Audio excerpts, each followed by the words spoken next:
What is the play there? I like the Magic. I'll lay the 3.5 points. The Jarrett Allen injury looms large for Cleveland. First two games of the series in Cleveland, Cavaliers rocked the Magic, beat them by 10+ in both games. But here's the thing. Those games both had Allen. In Game 5, without Allen back in Cleveland, Orlando almost won that game late. Now let's transition to the two games that were played in Orlando. Magic won both those games by 20+ points. Allen played in those games and he played well. 36 points, 17 rebounds, 76% from the floor. The point spread in those two games in Orlando was Orlando -3 and Orlando -2.5. Now we're laying 3.5 potentially without Jarrett Allen, who played very well, and they still got blown out. I think it's a cheap price. I'd play the Magic here.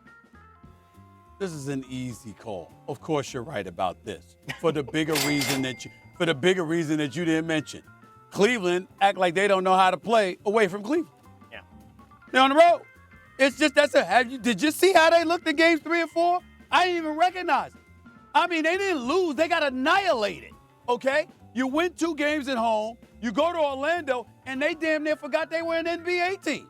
Why should I suspect differently in Game 6 in Orlando tonight? This series goes 7 games. I'm taking Magic, 3.5. All right, let's go to another Game 6 that's going down tonight. Clippers, Mavs. What do you have there? This is a tough one. Stephen A. and I went head-to-head on this last week. He was right. He's good-looking. He's successful. He can pick games.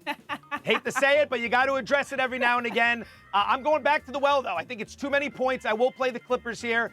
7.5 too many.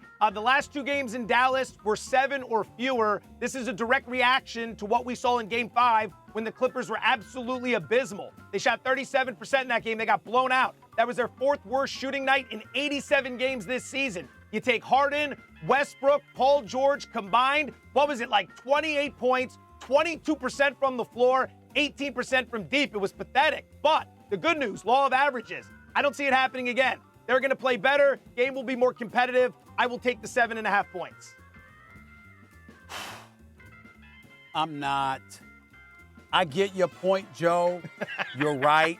You don't want to do it, though. I hope I'm wrong, but it's not like Harden had a bad Game 6, last year and then showed up Game 7. It was both. And so when I saw the 7.7 rebounds in Game 5, I'm like, on your home turf in Los Angeles without Kawhi Leonard, knowing you would need it, I'm supposed to believe that you're going to be able to help Paul George out. I know you did it big time in Game 4 at Dallas. I get that part. But am I supposed to believe you're going to go back to Dallas and do it again? We've seen this story before. I can't do it. I can't. I got to go against you on this one. I can't take the Clippers in 7.5. No, can't do it. Worked for you last week. Can't blame you. Worked for you last week.